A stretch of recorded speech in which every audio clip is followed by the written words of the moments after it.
இன்னைக்கு இந்தியாவின் மக்கள் இளைஞர்கள் மோடி உன்னை பார்த்துட்டேன்னு சொல்றாங்க. பயந்துட்டான். ரீல்ஸ் பண்றாரு சார். இப்போ ரெசிக்னேஷன் பண்றாங்க. டெமோக்ரஸி இருக்குன்னு பேசிக்கிட்டு இருக்கோம் நம்ம. இன்னைக்கு டெமோக்ரஸி இல்லை, உலகத்துல எங்கேயும் இல்லை. பாபா சாஹேப் அம்பேத்கர் எழுதுனா கான்ஸ்டிடியூஷன் பிரகாரம் ஒழுங்கா நீங்க அதை படிச்சீங்கன்னா, அதை உணர்ந்தீங்கன்னா, இந்தியாவில அரசியல் செய்ய வேண்டியது மக்கள், தேர்ந்தெடுக்கப்பட்டவன் வேலை பார்க்கணும். அம்பேத்கர் எழுதின கான்ஸ்டிடியூஷன் தலித்துக்கு இல்லை, எல்லாருக்கும்.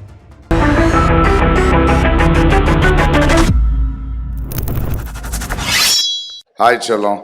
திருந்தவே மாட்டேன்னு சொல்ற திருட்டு பசங்களை பேசி திருத்த முடியாது, இறக்கணும். அவ்வளவுதானே இருக்கு. டெமோக்ரஸி இருக்குன்னு பேசிக்கிட்டு இருக்கோம் நம்ம. இன்னைக்கு டெமோக்ரஸி இல்லை, உலகத்துல எங்கேயும் இல்லை. டெமோக்ரஸிங்கிறது எலெக்ஷன் வரைக்கும் மட்டும்தான் இருக்கு. மக்கள் தேர்ந்தெடுக்கிறதுக்கு மட்டும்தான். அதற்கு பிறகு அன்னைக்கு பட்டாபிஷேகம், இன்னைக்கு பிரமாண வச்சனம், அன்னைக்கு சிம்ஹாசனம், இன்னைக்கு நாற்காலி. விடமாட்டானுங்களே இல்லையா? இதற்கு காரணம் இப்ப வந்தவனுங்க இல்ல, சுதந்திரம் வந்தப்ப இருந்தவங்க எல்லாருமே தான். மக்களை எங்க வைக்கணுமோ அங்கேயே வச்சிருக்காங்க. ஆனா சுதந்திரம் வந்த பிறகு எங்களுக்கு இருந்தது எங்களுடைய கான்ஸ்டிடியூஷன். சமீபமா நான் ஒரு நண்பனோட வீட்டுக்கு போயிருந்தேன். அந்த வீட்டில் அம்பேத்கர் சாரோட போட்டோகிராஃபி இருந்தது. என் பக்கத்தில் இருக்க நண்பன் சொன்னா, பிரகாஷ் இது தலித்து வீடுன்னு நினைக்கிறேன்னா. எனக்கு ரொம்ப மனசுக்கு கஷ்டமாயிடுச்சு. அம்பேத்கர் எழுதின கான்ஸ்டிடியூஷன் தலித்துக்கு இல்லை, எல்லாருக்கும். அம்பேத்கர் எழுதின கான்ஸ்டிடியூஷன் பிரிட்டிஷ் விட்டு போனதுக்கு அப்புறம் பிறந்த இந்தியாவுக்கு இல்ல. இப்ப இந்த கான்ஸ்டிடியூஷனை திருத்தணும்னு இருக்காங்களே இந்த திருட்டு பசங்க, இவனுங்க 3000 வருஷங்களா இருக்கானுங்க. பல்லாயிரம் வருஷங்கள் இருந்து இருக்கிற இந்த திருட்டு பசங்க மீண்டும் வந்துடக்கூடாதுன்னு எழுதின கான்ஸ்டிடியூஷன் இது. நாடு இவனுங்க சொல்லுவாங்களே இந்த திருட்டு பசங்க, எங்களுடைய நாடு அவ்வளோ அற்புதமா இருந்தது, பொன் இருந்தது, அது இருந்ததுன்னு. பொய். ஒரு 2000-3000 வருடங்களா இந்தியா மாதிரியான ஒரு அசிங்கமான கலாச்சாரம் உலகத்துல எங்கேயும் இல்லை. இவனை தொடக்கூடாது, பெண்களுக்கு உரிமை இல்லை, பால்ய விவாகம், அசிங்கமா இருந்த நாடு. பிரிட்டிஷ்காரன் அதை அப்படியே இருக்கிற மாதிரி பார்த்துக்கிட்டான். ஏதோ சில மன்னர்கள் பணக்காரங்க நிம்மதியா இருந்தாங்களே தவிர, சராசரி மனிதன், ஒரு குடிமகன் ரொம்ப கஷ்டமா வாழ்ந்த கலாச்சாரம் இது. அதிலிருந்து நம்மளை தப்பிக்க வைக்கிறதுக்கு தான் இவர் சாரு பாபா சாஹேப் அம்பேத்கர் ஒரு கான்ஸ்டிடியூஷனை எழுதியிருக்காங்க. ஆனா அந்த புத்தி போகாதுல்ல, அதை மீண்டும் அந்த மனுவாதை எடுத்து வந்துடலான்னு. ஆனா பாபா சாஹேப் எழுதின கான்ஸ்டிடியூஷன்ல என்ன ஆச்சுன்னா, இந்த நாடு மாத்திடலாம். ராணுவத்தை எடுத்துட்டு வந்த, நீங்க கரெக்டா பாத்தீங்கன்னா பாகிஸ்தான், பங்களாதேஷ்ல ராணுவம் வந்துடுது. ஆனா இங்க வர முடியாது. அதனால ஒரு தவளையை நீங்க கொதிக்கிற தண்ணி மேல போட்டா டப்புன்னு வெளியே போயிடும். இந்த திருட்டு பசங்க என்ன பண்ணிருக்காங்கன்னா, சில்லுன்னு இருக்கிற ஒரு பாத்திராவில் இந்த தவளையை விட்டு கீழே நெருப்பு வச்சிருக்கானுங்க. இந்த 15 வருஷங்கள் நாங்கள் அட்ஜஸ்ட் ஆயிடுச்சு, சூடானதே தெரியாது. இப்போ தள்ளுற நேரம் வந்துடுச்சு. அதுக்கு ரொம்ப சந்தோஷம் என்னன்னா, ரீசெண்டாக எனக்கு ரொம்ப நம்பிக்கையா இருக்கு. இப்பெல்லாம் நான் அவங்கள பத்தி கவலையே பட மாட்டேன். போற நேரம் வந்தாச்சு. இளைஞர்கள் வந்துட்டானுங்க. அவனுங்க தள்ளுவானுங்க அவனை. எப்படின்னு பார்க்குறேன்னா, இவ்வளோ ஒரு கொடூரமான ஒரு விஷயத்த மனித இனம் தாங்க முடியாது. அவனுங்க போவானுங்க. இன்னைக்கு இளைஞர்கள் என்ன பண்ணியிருக்காங்கன்னா, உங்களுக்கு என்னோட காட்டோட ஒரு கதையை சொல்லிடுவேன். நாங்கள் மனிதர்கள் பேசிக்கிற மாதிரி காட்டில் உயிரினங்கள் எப்படி பேசுது அப்படின்னு பேசிட்டு இருக்கும்போது என்னுடைய சயின்டிஸ்ட் ஃப்ரெண்டு ஒருத்தன் சொன்னடே, காட்டில் மானோட புலியோட பேசுதுன்னு நம்ம நினைக்கிறோம். அது நம்மள மாதிரி இல்லை.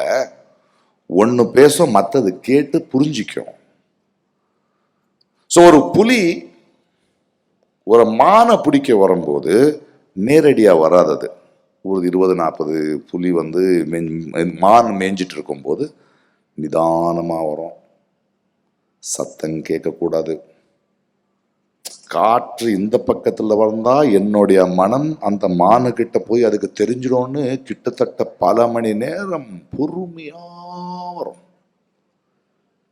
திடீர்னு ஒரு மானுக்கு தெரிஞ்சு போயிடும். அதோடைய காது இப்படி ஆடும், மூக்கு இப்படி பிடிக்கும். காக் அப்படின்னா ஒரு மானு அது காக்குன்னு எப்படி சொல்லும் போது அந்த புலி வேட்டையாட வந்த புலியை பார்த்து ஒரு அடி முன்னாடி வச்சு காக் பண்ணோம். நம்ம எல்லாம் நினைச்சுக்கிட்டு இருக்கோம் அது மற்ற மானங்களுக்கு புலி வந்துடுச்சுன்னு சொல்லிட்டு இருக்குன்னு. இல்ல, அது புலிக்கு சொல்லுது, டேய் உன்னை பார்த்துட்டேன்.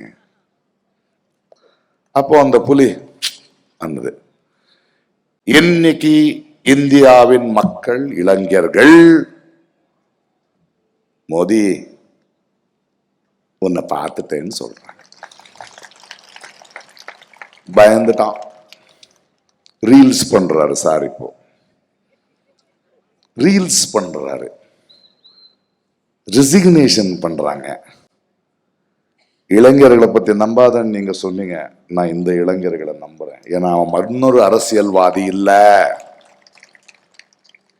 கடைசியா ஒரே ஒரு வார்த்தையை சொல்றேன்.